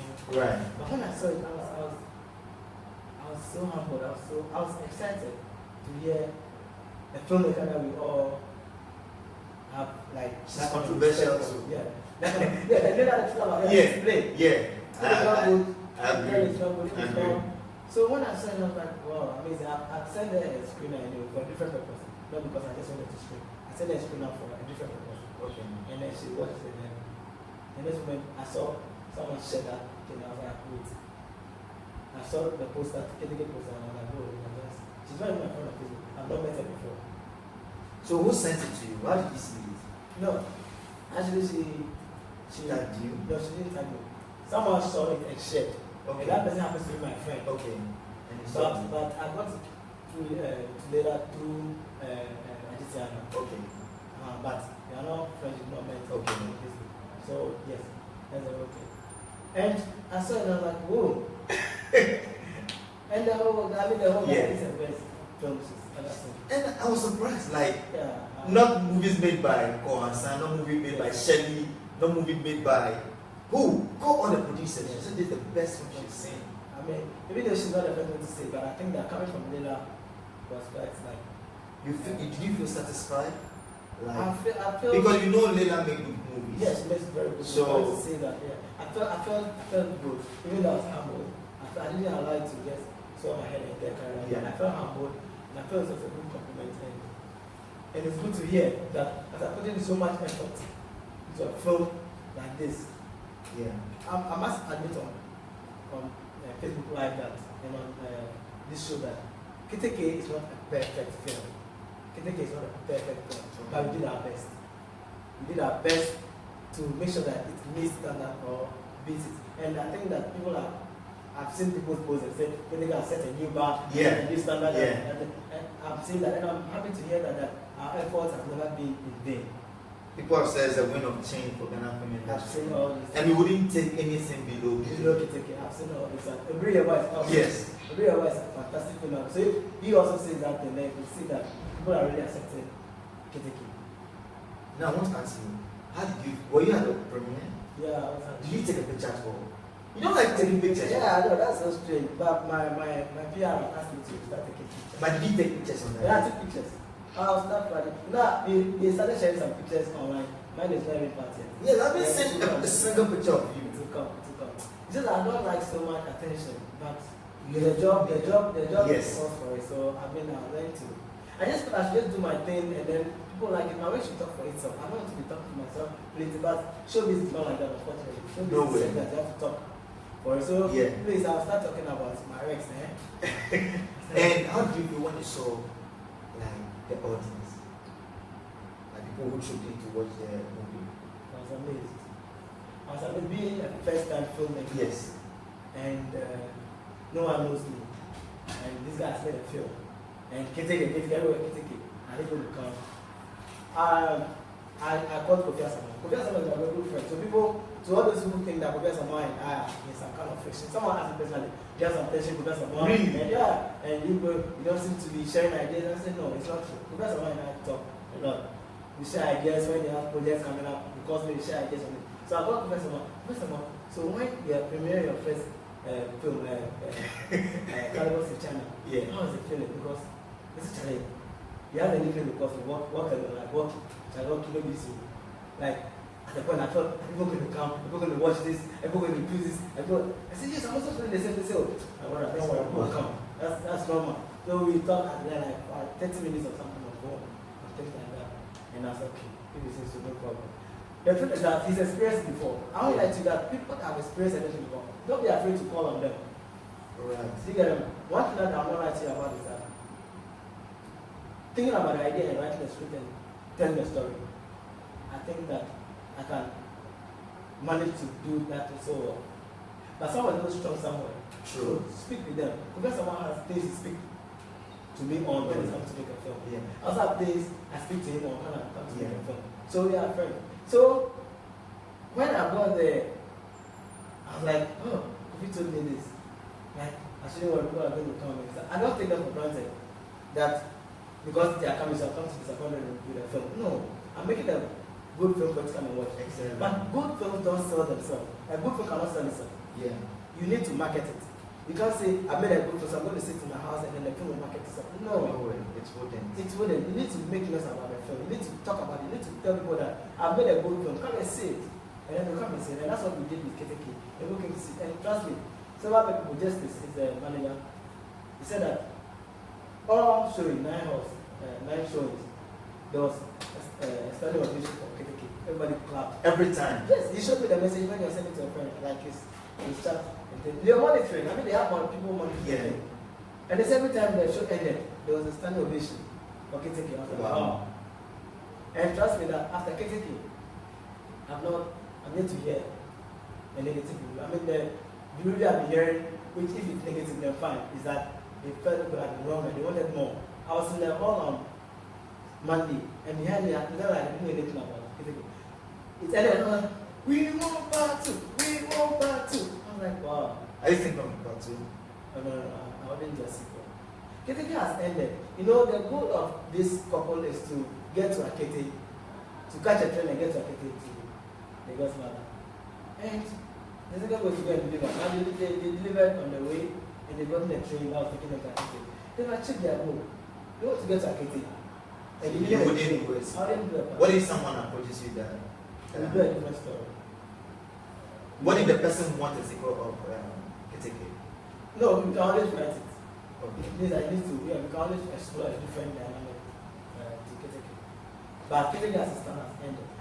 I understand that, you know, you can watch a 15 minutes film or 20 minutes film. If it is boring, you'll feel it's 2 hours. Very true. I agree. You can watch a 2-hour film. If it is very interesting, you think it's 30 minutes. Yeah. So when they said it was short, I rather take it as a compliment than a negative. But maybe next time I'll try to make it a bit longer for them. I just didn't want to bother. Keteke could have been longer. We had to make a very strong decision by taking out certain scenes because we felt like we didn't want to bother. Beck said Peter is one of the most open directors I've experienced. He's warm human being. Yeah, Bex, thank you very much. I mean, yeah, he's experienced me before. So. And Kodio Sam said, I'm still waiting for the 3rd movie. Okay, Kodio Sam, I was telling him that this guy, Please do it for I was telling him that sometimes it's good to say certain things on record so that people will take it for a while. It's not good to keep it to yourself. Yeah. I told him that my 3rd film is going to the Oscars. When is it? When are you going to make it? After my 2nd film. Okay. So the 3rd film It's going to the Oscars. You heard it? Yes. My 3rd film is going to the Oscars. So that's something I've been working on. Every day I'm developing. I'm sure you would have said about Keteke. I'm sure. Because I saw it on some pictures, some international, I think there's an was also in that particular interview. Okay, like a review. Yeah, like I saw the thing on YouTube and someone said the link. I was like, oh, Keteke has gone international. See, I use my phone. I type Keteke movie on Google. I got close to about 10 pages uninterrupted about Keteke. So it means that we've done a lot of work. I'm not trying to, but I'm just trying to make you understand that marketing the movie is essential. Yeah, it is. The movie is good, but it's not market itself. Yeah. By sitting in the room. It's just as good as it's in post-production. But when it's done, make noise about it, market it. That's what people get to hear about it. Understand? So that's what we did, and then it's good that people respond. I appreciate everybody that challenge. Their support is too massive. So and then blew my mind. I could see that sometimes. Peter, how did this happen? How are people? Yeah. God is wonderful, my brother. And this being your first. My first, like Charlie, my first. Charlie, that's how I sit in my room. Yeah. And but when I look at myself like, Peter, look, everyone is talking about Keteke. Like, not everyone is telling that, but not everyone. I can say everyone. I mean, everyone who watches me. Yes. Yeah. Yeah. I'm like, how did this happen? I'm sure that our president. I'm sure. It's amazing. People have shown me love. People have shown me so much love. Facebook people, and K. Woody said, what did he say? I want part 2, I want part 2, I want part 2. Challenge. Caroline said, would you work with amateur actors? I think we already answered. Oh yeah. You see, amateur actors, everyone has been amateur. I was once an amateur director. So now if I call myself a professional director, what am I not to work with amateur artists? You need to have time. You need time. Yeah. The only time it's difficult to work with amateur directors when you don't have time. For instance, when I was on the train, and then I'm working on amateur artists, it's been difficult because the train, I rented it for particular exactly. people, so exactly. So that's the whole thing. So amateur artists, you need time to groom them, know their weakness, right, and then explain to them what they have time for them. It's about time. Everyone can be turned into a good actor. And we almost ran out the show. Tony Assam said, true. A boring 15-minute film can feel like a whole day wasted. A good 2 hours film can feel like best 30 minutes of your life. Exactly. I think you really done a great job with this movie. And what is the future of Keteke? Because I mean, it's not enough to just do a premiere or have it screen at somewhere. What's the future of Keteke? Are you thinking of maybe selling the right to some, maybe Netflix or something, anywhere? Yeah, we've received a lot of those proposals. The trailer came out, they're receiving proposals to international distribution. Wow. Yeah, Keteke has really gone far. So we are still, now that the premiere is come, like, quite settled, we are now visiting those proposals to and responding to them. Okay. So there's submitted some already online screeners for distributors to start considering things like that. So Keteke is going to move beyond yet the premiere. And we are of course doing that. So you're going to make it one. So we are open. I mean, interested distributors, we are still open. Send us an email, Open Productions. Are you going to take it to a press square? It's not part of the plan. Because it's going to, certain festivals do not allow us to set things. So right. So you are taking it to festivals? Yeah, it's going to festival. Even though we didn't make it for festivals. You see, we didn't make it for festivals. I didn't make Keteke for awards. I just said, let me make a film that people will enjoy. And when you take the film to festivals, the people that are going to be there today, they need to enjoy it and love it. True. So when you make a film that people enjoy and love, then it's a win at festivals. So if you're so focused on making a festival, you end up boring everybody. So just concentrate on making a film that people love and be happy about it. My friend, it's so nice talking. I don't know if there's anything like, what are you hoping to see for the Ghana film industry? I mean, that's going to be my last question. I hope to see the support that people just give to me being reverted to everybody else. People supporting. I'm going to do that myself. I'm going to do that for me. But please, let's also try to make good friends so that we can also promote. Exactly. Because if you make a film that I don't see that you've invested a lot of time and energy into, you see, film needs time. Just like Moonlight. Exactly. They didn't spend like $10 million. Thank you. It was $1.5 million. And then they won the Oscars. Thank you. See, you need to invest time and energy into it. So if you invest time and energy, people will see it. And we will support it. But if you just like that, people will also be feeling bad to associate themselves with it. Not pride, but they will be feeling bad to associate themselves with it.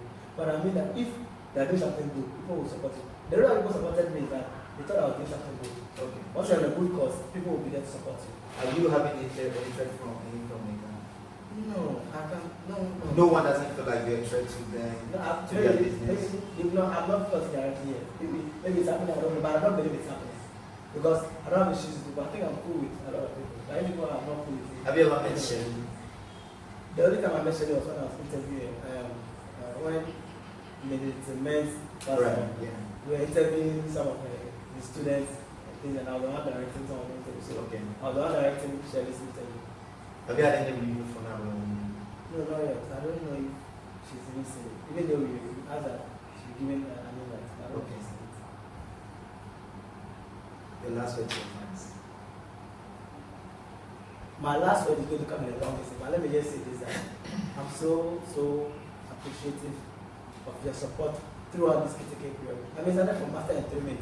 They've supported me, and even when I started Keteke, I post something, they're spreading it for me. I post a picture, they're spreading it. People felt that my marketing strategy was not the best because it's willing to just drop some word trailer and some word behind the scenes and start. But no, something needs to be done. I had a marketing plan. You understand? And these people were pushing it. And before I realized, it was everywhere. Thanks to you, Facebook people. Thank you so much. Thank you. Without you, I wouldn't have reached anywhere. I think they picked it up, and now the what's happening here now. Yeah. Trust me.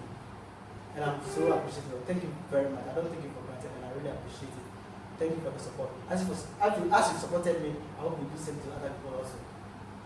Thank you very much. Thank you so much for watching our show. Beck says creativity doesn't threaten other creatives, which is very true. Yeah, but a lot of people feel threatened. I can tell you for a fact, and I'm sure you see it when you go to Pascalaka. I forgot to mention Pascalaka, one great guy. You've seen his review also. I haven't seen it. Oh, awesome. You see, some of these people, you think I should be a competition. There's no competition actually. They're all sharing ideas, trying to contribute our quota to the to make the film She industry made a very stand. good remark about Keteke, and she also wrote Pascalaka. Thank you so much, my brother. I love it. I know I'm very about. Thank you so much, Leila. Thank you everybody that has made. That's a very good comment about Keteke. I really appreciate it. Thank you. I mean, this is what we're looking for, that we support each other's personal making concern in our country, and also we always come to you on like every Wednesday 1 p.m. to talk about things related to our film industry. The show is brought to you by Chapters Couture. They made me look so nice, and they do unisex. So please reach out to them.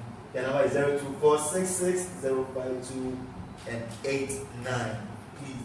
And Facebook, you find them Chapters Couture. Instagram, you find them Chapters Couture. Please reach out to them and let them make you look. If you are going to get married, please, now you are supporting things from Africa. So don't go and do wedding done. Contact Chapters Couture, they'll make you look very good on your wedding day, engagement, everything that you want so far as clothing are concerned. Thank you so much for joining us for this edition. We'll come back to you again next week with another surprise. Thank you. Stay blessed. Thank you.